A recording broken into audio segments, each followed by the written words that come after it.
પણ ભાઈ કેમ રિહાણા? મારે સેવ ટમેટાનું શાક ને પરોઠા ખાવા છે.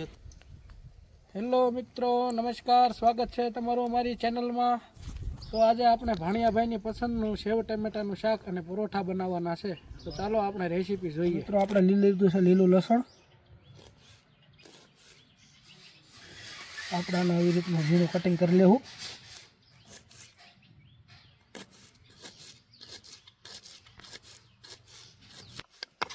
તો મિત્રો આપણે લેવું લીલા ધાણા, ઝીણું કટિંગ કરી લેવું આપણે. તો મિત્રો આપણે આદુ ખમણી લેવું.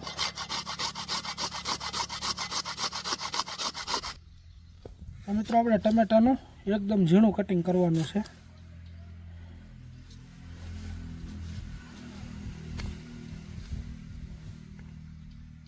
અને આપણે લીધા છે દેશી ટમેટા.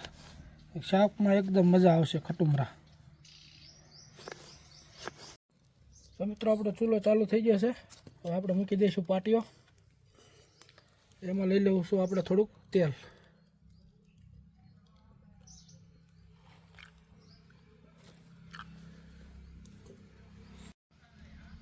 તો મિત્રો આપણું તેલ આવી ગયું છે. આપણે નાખી દઈશું રાઈ. રાઈ લઈ લીધી છે. 1 ચમચી હિંગ નાખી દઈશું.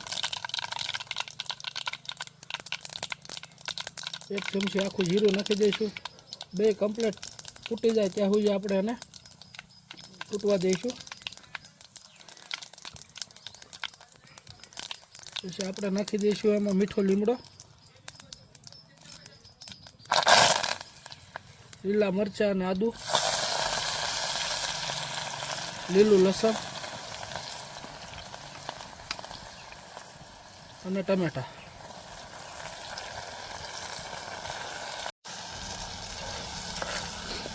હવે મિત્રો હવે આપણે આને તેલમાં ટમેટાને હળવા દઈશું 2 થી 5 મિનિટ.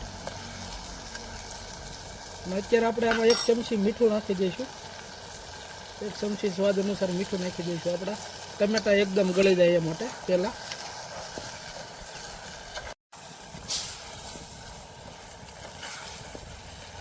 તો મિત્રો આપણા ટમેટા 50% ઉપર પાકી ગયા છે. હવે આપણે આમાં નાખી દઈશું મસાલા. જુઓ તમે, અડધી ચમચી હળદર, 2 ચમચી લાલ કાશ્મીરી મરચું નાખ્યું આપણે, અને અડધી ચમચી ગરમ મસાલો. થોડીક વાર આને હલાવી. તો મિત્રો આપણે 2 મિનિટ પાકવા દીધું તો મસાલા આપણા પાકી ગયા છે. હવે આપણે આમાં પાણી નાખી દઈશું રસા માટે. થોડુંક પાણી નાખશું આપણે સેવ આમાં નાખવાની છે, એટલે સેવ પાણી સૂઈ જાય એ માટે એ પ્રમાણે આપણે રસો રાખવાનો છે શાકમાં. જુઓ તમે, થોડુંક પાણી અડધો ગ્લાસ લીધું છે અને ગળપણ માટે થોડોક ગોળ લીધો છે. હવે આપણે આને 2 થી 3 મિનિટ પાકવા દઈશું. જુઓ મિત્રો, આપણે પાણી નાખ્યું તો આપણો રસો એકદમ પાકી ગયો છે.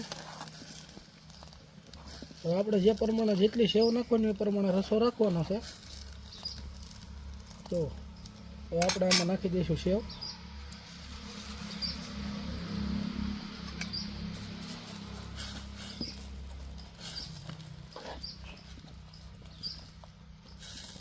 હવે આને આપણે 1 થી 2 મિનિટ ખાલી પાકવા દેવાનું છે, એટલે આપણું શાક રેડી.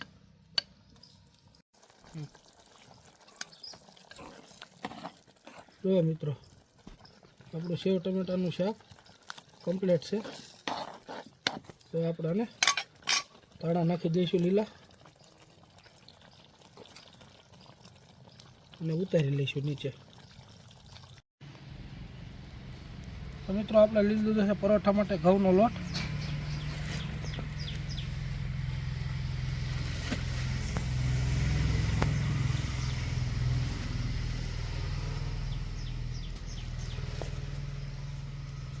હવે આપણે આમાં નાખશું અમુક મસાલા. 1 ચમચી સ્વાદ અનુસાર મીઠું,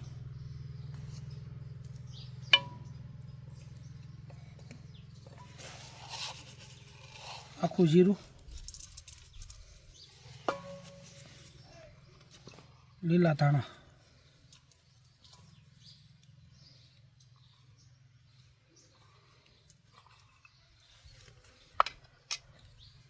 અડધી ચમચી હળદર,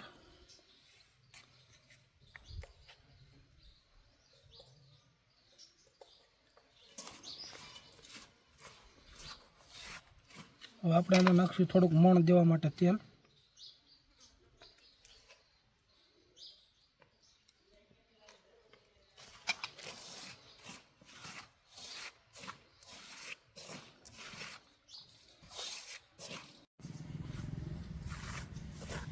હવે મિત્રો આપણે મોણ લઈ લીધું હતું, બધો મોણવાળો લોટ થઈ ગયો છે. આપણે એમાં પાણી નાખી અને આનો એકદમ આપણે મીડિયમ ટાઈટ લોટ બાંધી દઈશું પરોઠા માટે.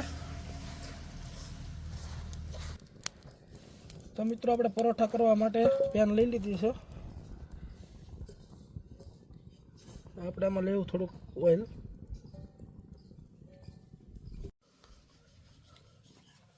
તો મિત્રો આપણે પરોઠા વણી લેવું.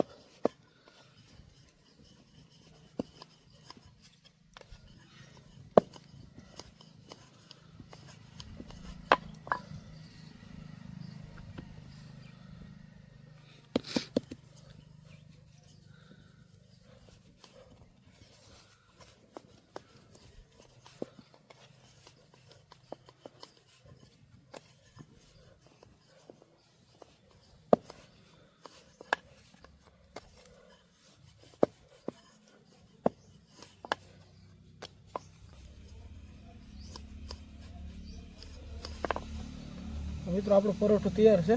આપણું તેલ આવી ગયું છે, મૂકી દેવું એમાં.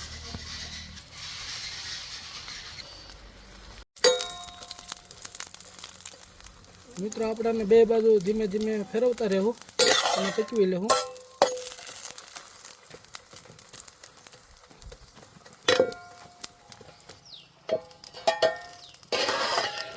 જો મિત્રો આપણું પરોઠું એકદમ બનીને કમ્પ્લીટ તૈયાર થઈ ગયું છે. આવી રીતના આપણે બધા પરોઠા બનાવી લેવું.